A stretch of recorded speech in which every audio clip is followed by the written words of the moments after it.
Hello and welcome to AI Market News by LM. Before we dive into the market action, we must read the following required disclaimer. This video's audio is automatically generated by NotebookLM, an AI-powered tool. The reference sources used in this summary are listed in the video description. As this content is AI-generated, there may be errors in proper names, pronunciation, or unnatural speech.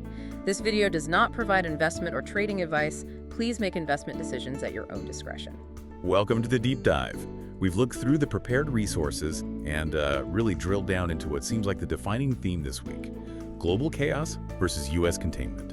That really sums it up, doesn't it? It's the core tension right now. As we look at the markets today, October 6th, 2025, it's displaying, well, almost schizophrenia. Schizophrenia, this is a strong word, but maybe accurate. Well, on one side, you've got U.S. equity futures just defying gravity. They're extending last week's record gains. The NASDAQ 100 futures especially are leading the charge, up, 0.56%. Pretty strong. Okay, so the U.S. looks strong, but globally, it's a picture of distress, right? We're seeing this widespread bond sell-off pretty much everywhere. It signals some intense political and fiscal jitters. Definitely.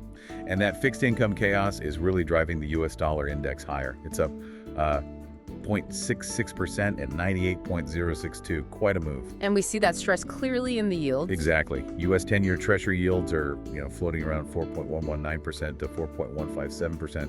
But the long end, that's where the real worry seems to be building. UK and U.S. 30-year yields popped up about 6 basis points. 6 basis points. What does that put them? Puts them at 5.56% for the UK and 4.77% for the U.S. 30-year. The message is pretty clear. If you're borrowing long-term, costs are rising fast. And that risk, it seems to be getting exported globally. And that volatility is just ripping through currencies. The dollar-yen. Wow. Yeah, USD JPY surged nearly 1.9%. It hit the 150.26 handle. 150.26. That makes the yen the weakest it's been against the dollar since August 1st, I think. That's right. Meanwhile, the euro, it's getting battered by all this instability. Euro USD dropped significantly, down to 1.1673, down about 0.58%. And this currency weakness isn't just some technical quirk, is it? It feels directly linked to these political shocks we're seeing. Absolutely. It's a direct result of two quite distinct political shocks, one originating in Japan, the other in France. And these shocks are fundamentally rewriting the fiscal outlook for two major global economies. Okay, let's unpack those twin catalysts then. Starting in Asia with what people are calling the Takaichi trade. It stems from that unexpected win for Takaichi Sanai in the LDP leadership election. Yes, exactly. And strategists, well, they instantly interpreted this as a clear signal for more Abenomics. Abenomics. So just to remind everyone, that means pro-stimulus, heavy fiscal spending, and the Bank of Japan staying pretty dovish on monetary policy. That's the playbook. It's about injecting fuel into the economy, basically full stop. And the market reaction was, as you said, polarized. Equities first. Right. On the equity side, the Nikkei 225 absolutely loved it, soared to a record high, gained a massive 4.8% to close way up at 47,944.76 yen. Wow. Any specific sectors driving that? Yeah, certain sectors, the so-called Takeichi stocks, think defense, nuclear power, they saw big gains. People expect increased strategic spending there.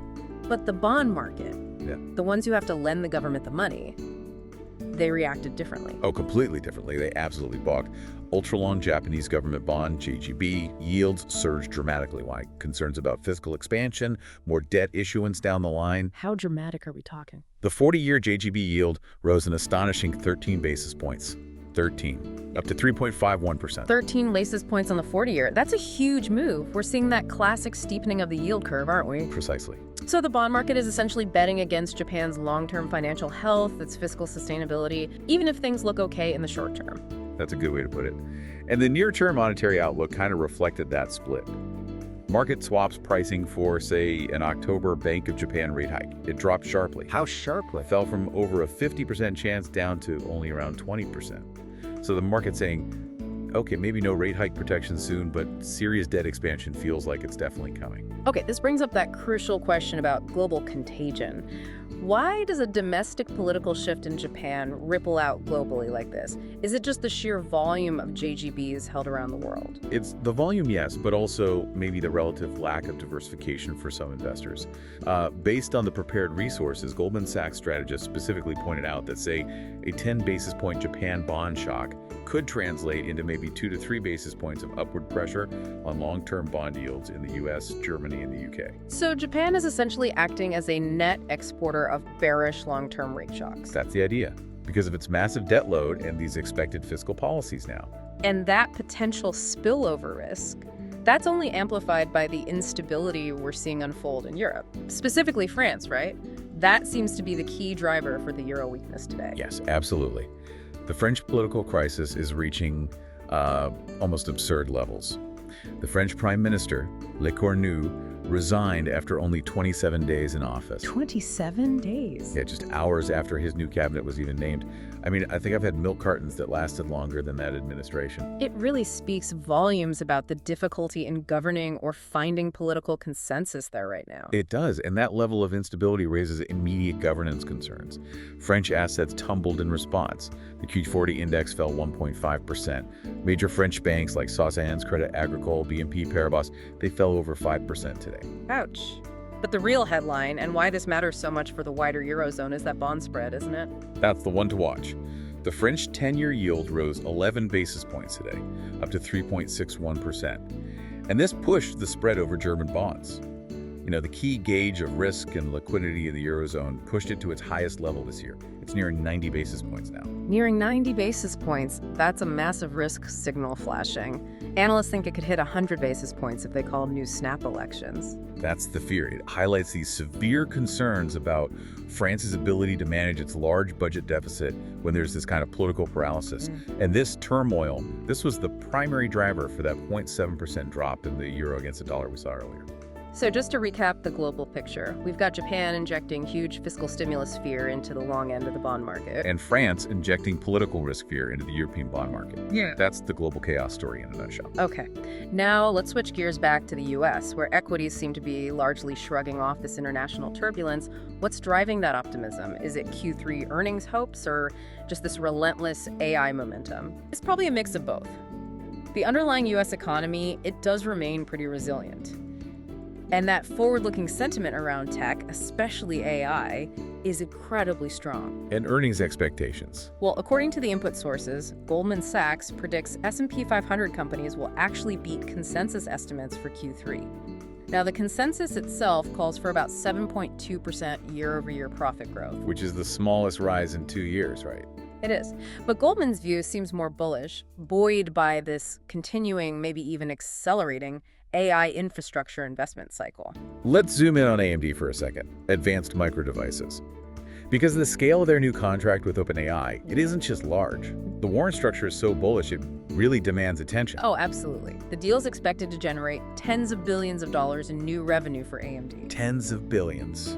And the warrants. That's the part everyone's talking about. The deal included up to 160 million stock warrants tied to these massive future price targets, including one warrant strike price set way up at $600. $600. And what was AMD's closing price again? $164.67. Okay, so that massive gap between the current price and that $600 warrant target. That's the market telling us something, isn't it? It feels like it. It suggests the future valuation for these key AI infrastructure stocks, at least in the eyes of investors and major players like OpenAI, is almost completely divorced from today's fundamentals. It really encapsulates why U.S. equity momentum is just so hard to kill despite all these global headwinds we're seeing. But hang on, if the U.S. dollar is strengthening so dramatically, partly because of this global chaos, doesn't that eventually create an earnings headwind for the very same multinational U.S. tech companies we're praising? That's a really good point. Strong dollar, weaker foreign earnings when translated back. It's definitely a risk factor that the market, for now, seems to be maybe looking past or just ignoring. It's certainly a tension point. And when we try to gauge the overall market mood, say, using something like the Fear and Greed Index, what's it telling us? Well, the components, especially things like strong stock price momentum, they currently signal a pretty high level of greed driving decisions right now. Greed, but underneath the surface. Yeah, underneath, volatility is present. The VIX is currently ticking up a bit at 16.89, up about 1.44% today. And complicating all this macro analysis is the ongoing U.S. government shutdown. It's into its 6th day now. 6th day, yes. And that shutdown is a massive curveball, especially for the Federal Reserve. We need to remember, the cessation of operations halts the release of official economic data. Critical reports like payrolls just aren't coming out. So the Fed's flying blind to some extent. Well, maybe not totally blind, but it creates significant uncertainty. With rates currently at 4.25%, they have to rely much more heavily on private data, their internal models, to assess the economy and meet that employment mandate. So the lack of official data really muddies the waters, makes it harder to figure out the timing and size of any future rate cuts. Absolutely. The Fed's communication strategy in this kind of data vacuum is going to be absolutely crucial over the coming weeks. We'll have to listen very carefully. Okay, speaking of timing and data, let's quickly run through the key events on the calendar for the rest of today and tomorrow. We'll look at the schedule provided by investing.com, keeping our current U.S. time set to Eastern Time, GMT 4.0. Sure. So for today, October 6th, we should watch the release of the CB Employment Trends Index. That's at 10:00 a.m. U.S. time. Okay. Followed by the 3-month and 6-month U.S. bill auctions at 11:30 a.m. U.S. time. And then later, we also have ECB President Lagarde scheduled to speak at 1:00 p.m. U.S. time. Lagarde speaking will be critical, especially for Euro sentiment, given everything happening in France. Definitely.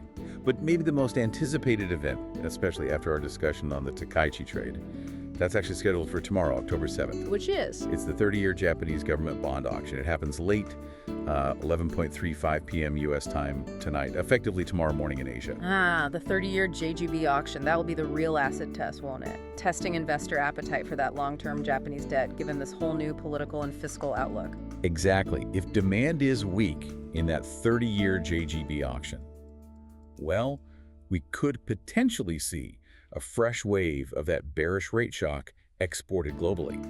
It could further amplify the bond sell-off we're already seeing. So putting it all together, what does this mean for us watching the markets? It feels like we're watching a market completely split down the middle. That's right. U.S. equities continue their ascent. They seem fueled by AI infrastructure investment, perceived economic resilience that's driving futures higher. But this ascent is happening against a backdrop of really intense pressure in global bond markets.